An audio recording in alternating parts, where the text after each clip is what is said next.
네, 질문 기회 주셔서 감사합니다. 서울신문 김진아 기자입니다. 이해운 기획예산처 장관 후보자에 대한 인사청문회 불발되고 오늘 마침 송부 기한인데요. 재송부를 요청하실 생각이신지 좀 궁금하고요. 또 여당에서도 좀 부적절한 인사가 아니냐는 비판이 좀 있는데, 이렇게 청문회가 만약에 열고 기회가 주어지고 해명을 하고 난 다음에 반대 여론이 계속 많아지면 좀 지명철회도 검토하실 수 있는지 궁금합니다. 이 질문을 왜 안 하시나 했어요.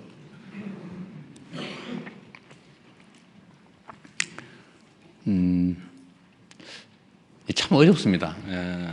제가 지금 어려운 일이 두 가지인데, 좀 이따 얘기하시겠지만, 검찰 개혁에 관한 논란, 또 소위 탕평 인사에 관한 이해운 지명자에 관한 문제, 이거 정말 어려운 주제 중에 하나입니다.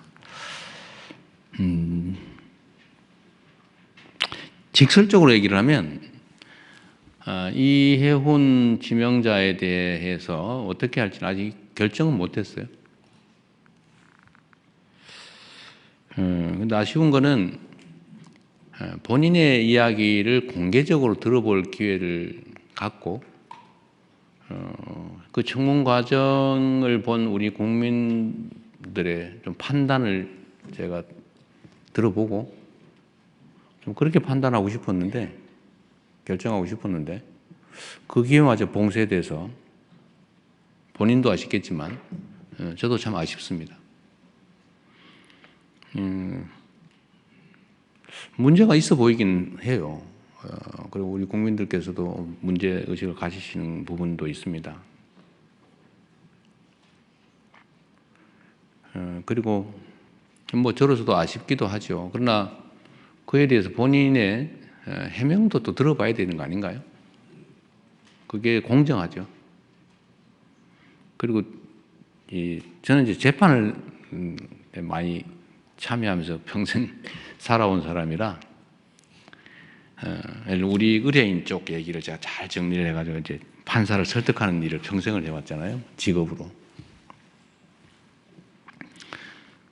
이 원고 측 유능한 대리인이 써놓은 걸 읽어보면요, 100% 그 사람 말이 맞아요. 그런데 피고 측이 써놓은, 유능한 변호사가 써놓은 주장을 잘 읽어보면 100% 맞아요. 그래서 두 사람 얘기를 다 들어보면 판단이 좀 서요. 양쌍방의 얘기를. 그래서 재판제도가 원래 공격 방어가 중요해요. 그래서 한쪽 얘기만 듣고 판단하는 거는 그리 바람직하지 않더라. 저는 하도 저 자신에 관한 이야기, 왜곡된 가짜를 많이 들어봐서 제가 그런 신념이 생겼어요. 사람의 말을 듣고 판단하지 않는다. 제가 아주 가까운 사람 얘기를 잘 안 믿어요. 근거가 뭔데?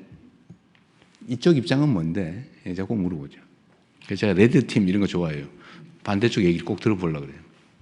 근데 한쪽 얘기 들으면 위험하거든요. 그거 잘 안 믿어져요.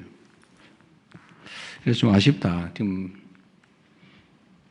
할 수 있으면 지금이라도 좀 해줬으면 좋겠는데 좀 어떨지 모르겠어요. 쉽지 않겠죠? 좀 시간을 두고 판단하겠습니다. 그런데 이거와 관련해서 좀 근본적인 얘기를 한번 하고 싶어요. 청와대의 검증에 문제가 있는 거 아니냐는 지적도 아마 하실 것 같아요.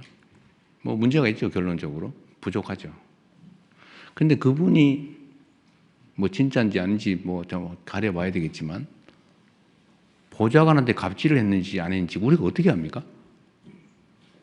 그 어디에 써놓은 게 있으면 모르겠는데, 어디 기사라도 났으면 모르겠는데. 그리고 유능하단 한 분이라고 판단이 되고, 그리고 그쪽 진영에서 공천을 무려 5번을 받아가지고 3번씩이나 국회의원에 당선됐고, 아무런 문제가 제기되지 않았던 분이잖아요. 근데 자기들끼리만 알고 있는 그 정보를 가지고 마치 대부에서 나오는 배신자 처단하듯이, 그래 우리는 모르던 걸 막 공개를 해가면서 이렇게 공격을 하면 흠잡힐 일을 한 당사자의 잘못이기도 하겠지만 우리로서는 알기 어렵죠. 이게 정치인가, 현실인가 하는 생각도 들긴 합니다. 그리고 또 반대쪽도 있어요. 아니, 우리가 어떻게 만든 정권인데 그 중요한 자리를 왜 상대방한테 주는 거야? 섭섭해. 지지 처리할 거야. 이런 분도 계시죠. 그럼 이해가 되죠. 지금까지 그랬으니까.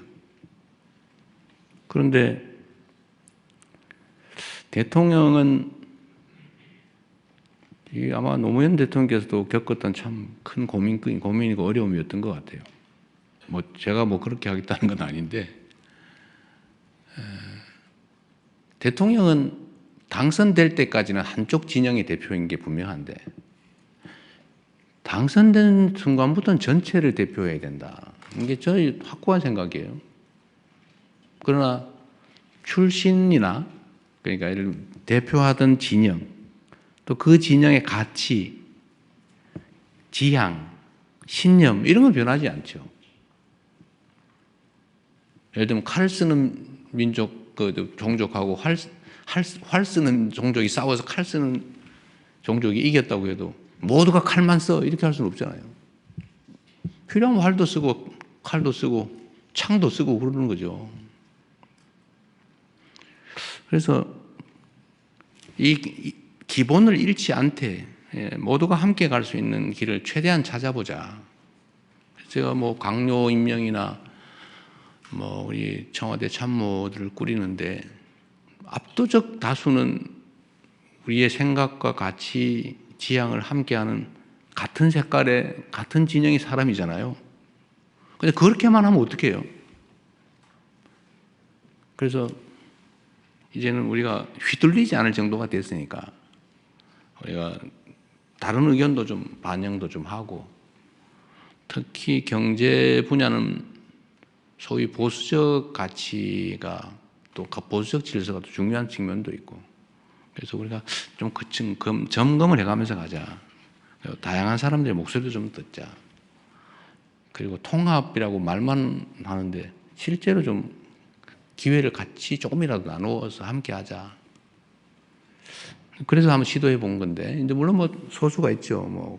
다른 장관도 계시고, 다른 위원장도 계시고, 참모들도 있고 하긴 한데, 이번 이혜훈 장관 지명자 문제는 이렇게 극렬하게 저항에 부딪힐 줄은 몰랐습니다. 이 정도일 줄은 몰랐어요. 좀 어렵습니다. 어려운데, 하여튼, 우리 국민 여러분께서도,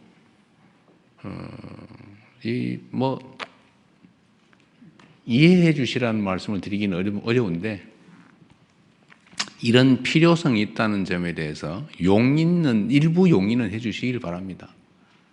우리가 편을 갈라가지고 싸우긴 했지만, 이제 싸움은 일단 끝났고, 이제는 함께 모두를 대표하는 그런 통합된 나라로 가야 되고, 그게 대통령이 해야 될 가장 중요한 직무인데, 사실은 필요한 만큼 못하고 있다고 저는 생각합니다.